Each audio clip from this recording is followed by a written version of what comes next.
If you want to learn how to do a flawless, glamorous base makeup like this when you have textured skin like I do, then this is the video for you. Have you noticed that you feel like because of your acne prone skin, no amount of makeup you do, less, more, doesn't look good on you? I can fix that. Let's start. First off, skin prep is everything. So we're gonna speed run some really simple skin prep. I know I should be using the tweezers. I have press-ons, those are the tweezers. Sensitive toner pad that's not overly exfoliating, but just enough to get me to feel beautiful and clean.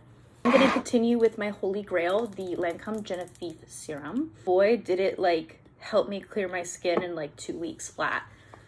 Go straight into SPF. I'm currently using the UV Essence Waterful from De Albla that melts into skin, leaves little to no white cast. And if something leaves a white cast on my ghostly pale skin, sorry, pardon me, pardon me again, that's an issue. I'm on tretinoin, and this lays phenomenally well. This is my first time trying anything Essence. I've had it for 2 days. I like it already, and I'm always really peculiar about it. You have to shake it beforehand, but it's the Essence Hello Good Stuff Glow Serum Primer. It's meant to be that glow recipe dupe. I'm gonna do 2 pumps. What I like is that it's kind of tacky, but it's not one of those blurring ones. You want to, I think, avoid blurring primers, like that Smashbox one. It's just gonna clog your pores, and it doesn't do anything for your skin. And although it's good if you have really oily skin, I would personally, as someone who's acne prone and has sensitive skin, not a fan of it. Start off with a pink color corrector, and we're just gonna put it at the lowest points and the high points of our face. And that's gonna be the beginning of our base. I'm gonna do a small amount of setting spray, just a wee little bit. And of course, a fan, so I can make it more harder to blend, which will cause it to basically be more concentrated in the places where I originally placed it, which will help make sure that I am giving great coverage in the places where I desperately need it.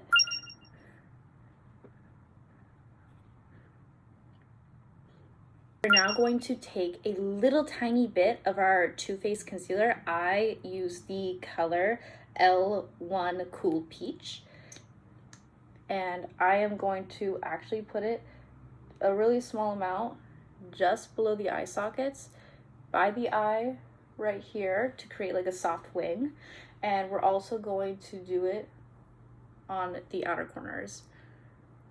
Now, will we use foundation?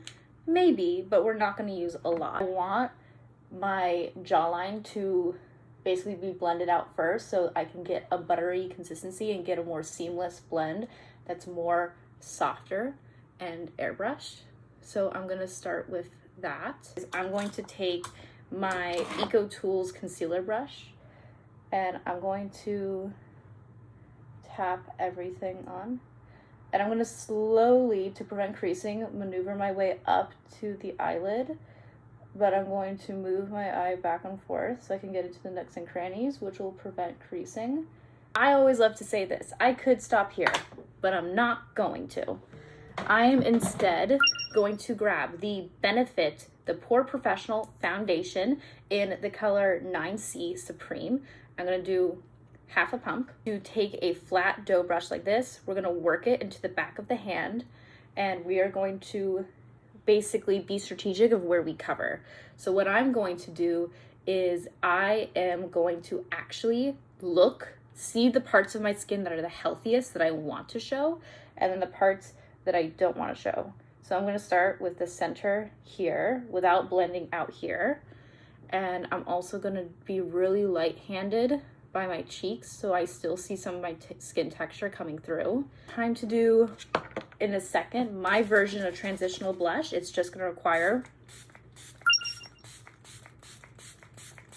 that we set our face. Secret to making your complexion makeup last way longer, especially if you have textured skin, is to spray setting spray in between every other step and create that sandwich method that will then leave you to have a tacky layer that won't just set the previous layer and keep them from blending in a way that you don't want to blend.